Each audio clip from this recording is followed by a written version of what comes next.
Gyanvapi UCC और अब CA आएगा। 2024 का चुनाव सेट हो जाएगा और इसी सिलसिले पर अब बहस को आगे बढ़ाते हैं और देश के मुसलमानों से जुड़े कुछ अहम सवालों को उठाते हैं। वाराणसी की ज्ञानवापी मस्जिद के व्यास तहखाने पर अदालत के आदेश पर मुस्लिम संगठनों और धर्मगुरुओं का ऐतराज आपने थोड़ी देर पहले सुना।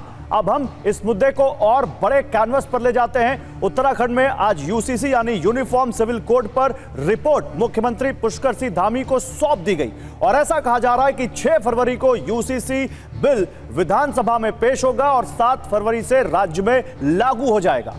तो देखिए, हम ये तमाम मुद्दे जो राजनीति के इस समय केंद्र में हैं, जिन मुद्दों पर सालों से राजनीति हो रही है और अब ऐसा लग रहा है कि क्या 2024 में भी यही मुद्दे हावी रहने वाले हैं। इसी तरह क्योंकि केंद्र सरकार सीए यानी सिटीजनशिप अमेंडमेंट एक्ट को भी लागू करने वाली है। क्या मतलब वो ज्ञानवापी या यूसीसी या सीएए, ये सभी मुद्दे मुसलमानों से गहरे जुड़े हुए हैं और मुस्लिम संगठन इसका विरोध कर रहे हैं।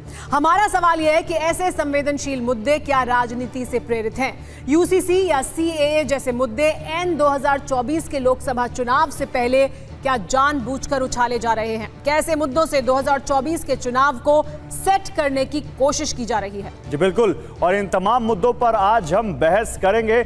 हमारे साथ एक बड़ा पैनल है गेस्ट का इस वक्त पर बात करने के लिए। देखिए, मेरे साथ इस वक्त विनोद बंसल हैं, वीएचपी विश्व हिंदू परिषद के प्रवक्ता हैं। मेरे साथ इस पर बात करने के लिए मोहम्मद हाफिज गुलाम सरवर हैं, एआईयूएमएम के प्रवक्ता हैं। हमारे साथ हाफिज नूर अहमद अजहरी अध्यक्ष एमपीएलबी यूपी के जुड़ेंगे और मोहम्मद फैज खान जुड़ चुके हैं मुस्लिम राष्ट्रीय मंच से। आप सभी का स्वागत है। लेकिन क्योंकि विपिन भी हमारे साथ होंगे, इस वक्त उत्तराखंड से जो तस्वीर आप देख रहे हैं, उत्तराखंड में आज सरकार को ड्राफ्ट रिपोर्ट सौंपी गई है, तो वहां भी जाना बहुत जरूरी है। विपिन के पास भी जाएंगे, लेकिन पहले जरा जल्दी से विनोद बंसल जी, ये 2024 का एजेंडा सेट कर दिया क्या आप लोगों ने? यूसीसी, सीए, ये ज्ञानवापी, राम मंदिर 24 सेट है? 24 का नहीं, वैसा भी तो 89 का है। 1989 में बीजेपी ने ये अपने चुनावी घोषणा पत्र में और एक पालमपुर अधिवेशन में इसका जिक्र किया था कि हम राम मंदिर बनाएंगे। और उसके बाद में अनवरत अभी जो चुनाव जो अपने डिक्लेरेशन थे, उनमें हमेशा से इन्होंने कहा है कि धारा 370, राम मंदिर और ये यूसीसी हमारा कोर एजेंडा रहेगा।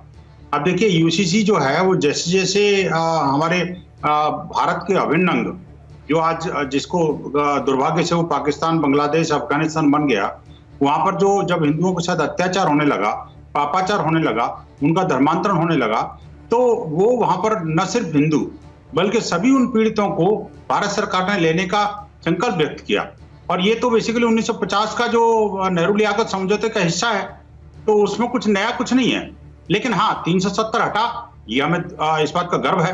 हमें इस बात का भी गर्व है कि राम मंदिर बन गया, इस बात का बहुत संतोष है। यूसीसी अभी दुर्भाग्य से नहीं चालू हो पाया, तो उसके लिए उत्तराखंड सरकार ने पहल की है, इसके लिए स्वागत है कदम है। तो इसी वजह से तो ये सवाल उठ रहा है। हमारे साथ संगीत रागी जी भी जुड़ गए। संगीत रागी जी, विनोद बंसल जी कह रहे हैं कोई नया मुद्दे नहीं है, ये तो मुद्दे बहुत पहले से हैं, इंसेप्शन से हैं, यानी जब पार्टी शुरू हुई बीजेपी की तब से ये मुद्दे हैं और इनको पूरा करने के लिए हम प्रतिबद्ध थे, इसलिए पूरा किया जा रहा है। लेकिन देखिए, 10 साल हो चुके हैं इस सरकार को, तो 370 भी चला गया, राम मंदिर भी प्राण प्रतिष्ठा हो गई है। अब यूसीसी का मुद्दा है, उत्तराखंड से शुरुआत हो रही है, यानी अगले 5 साल का जो मुद्दा है वो भी सेट हो चुका है। इस आधार पर अब अगले 5 साल के लिए भी चुन लीजिए, क्योंकि ये एक मुद्दा रह गया है, इसको भी पूरा करके दिखा देंगे, झांकी उत्तराखंड में दिखाई रहे हैं। देखिए, कॉमन सिविल कोड, जो यूनिफॉर्म सिविल कोड है और राम मंदिर का मुद्दा है, धारा 370 का हटाना है, ये सब भारतीय जनता पार्टी के राष्ट्रीय अस्मिता, राष्ट्रवाद और सांस्कृतिक पहचान से जुड़े हुए मुद्दों को लेकर के एक कोर मुद्दा रहा है। और जिसे आप कह सकते हैं कि उसके वैचारिक अधिष्ठान का जो महत्वपूर्ण जो है ये मुद्दा रहा है। और ये जनसंघ के ज़माने से, आपको ध्यान होगा, 370 के खिलाफ जो है एक देश में 2 निशान, 2 प्रधान, 2 संविधान नहीं चलेगा। ये तो हम क्या, पूरा देश जानता है कि ये शुरुआत से बीजेपी का, जनसंघ का ये मुद्दे रहे हैं। बिल्कुल। सवाल ये है कि क्या 2024 के लिए इन मुद्दों को हवा दी जा रही है? ये मुद्दे जो हो चुके हैं, जो मुद्दे अहम थे, यानी राम मंदिर की प्राण प्रतिष्ठा हो या 370 हो, वो तो हो चुका है। अब यूसीसी का एक मुद्दा है जो उत्तराखंड में हम देख रहे हैं कि अब वो 6 फरवरी को लागू कर दिया जाएगा, ऐसा कह रहे हैं कि बिल पास हो जाएगा। सुमेरा, क्या अब आगे के 5 साल के लिए, इस चुनाव के लिए भी यही मुद्दे में हैं जो अहम मुद्दे रहने वाले हैं? सुमेरा जो 3 तलाक का कानून जब आया, तीन तलाक पर जो कानून आया, वो यूसीसी की दिशा में एक छोटा सा कदम था। मुझे लगता है कि भारतीय जनता पार्टी की सरकार जो है धीरे धीरे इस ओर बढ़ रही है और यह एक जो है इसे स्वागत योग्य कदम माना जाना चाहिए। इस देश में कम से कम 9 बार हाई कोर्ट और सुप्रीम कोर्ट ने, लॉ कमीशन ने इस बारे में कहा है कि इस देश में एक कानून आना चाहिए।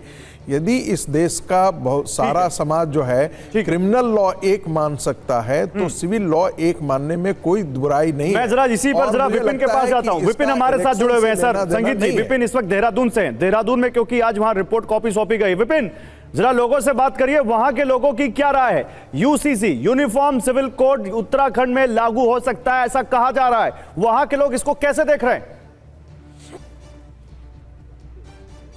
देखिए, सब कुछ ठीक रहा गौरव, तो लगभग 6 दिन और मुझे लगता है संभवतः 6 तारीख को विधानसभा के पटल पर और शाम तक ये कानून के रूप में बन जाएगा। सरकार ऐसा दावा कर रही है। बहुत सारे लोग हैं जो मुस्लिम धर्म से ताल्लुक रखते हैं, देहरादून के लोकलाइट्स हैं, उत्तराखंड के रहने वाले हैं, क्या कुछ सोच रहे हैं वो एक बार जान लेते हैं। शादाब शम्स, आप वक्फ बोर्ड से हैं, सबसे पहले आपकी प्रतिक्रिया शॉर्ट में बताइए, आप कैसे देखते हैं, मुसलमानों के खिलाफ या मुसलमानों के पक्ष में?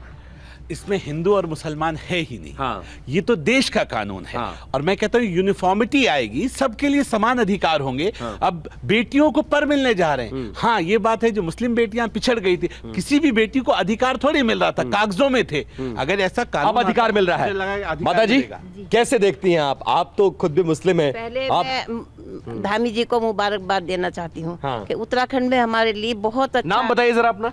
मेरा नाम उबैदा खातून। हाँ, तो उबैदा जी आप बताइए क्या कह रही थी? जी हाँ। उत्तराखंड में या आगे भी ये हो रहा होगा आगे। हाँ। यूपी में भी, जहाँ भी हिंदुस्तान में ये कानून लागू हुआ, हाँ। महिलाओं के लिए और पुरुषों के लिए बहुत खुशी की आपका बात है। उत्तराखंड पहला राज्य है जहाँ पर ये हो रहा है। इसीलिए मुसलमान महिलाएं क्या इसका स्वागत करती हैं? जी जी, हम स्वागत करते हैं इसका, क्योंकि पहले जो वो था कि एकदम लड़के लोग एकदम दूसरी शादी कर लेते थे, पहली वाइफ परेशान होती थी। तो अब यह कानून हो गया कि कोई भी नहीं कर सकता दूसरी शादी। मुसलमानों के खिलाफ तो नहीं है? नहीं, बिल्कुल खिलाफ नहीं। क्या नाम है आपका? मेरा नाम गुलफाम है। तो गुलफाम, ये बताइए, ऐसा कहा जा रहा है कि हमारी धार्मिक आजादी में खलल डालने की ये कोशिश है, ऐसा तो कुछ नहीं है? ऐसा कुछ नहीं है। ऐसा कुछ नहीं है। कैसे देखते हैं आप इस कानून को? बहुत अच्छा, माननीय मुख्यमंत्री जी की इस पहल का स्वागत करते हैं। नाम बताइए अपना। मेरा नाम फराज है। फराज है। तो फराज भाई, ये जो लोग कह रहे हैं कि तो मुसलमानों के धर्म में कहीं ना कहीं खलल डालने की कोशिश, हमारे शरीयत में हमें परेशान करने की कोशिश, हमारे शरीयत को छेड़ने की कोशिश है, ऐसा कुछ नहीं है, ये तो सभी के लिए समान। ठीक है विपिन।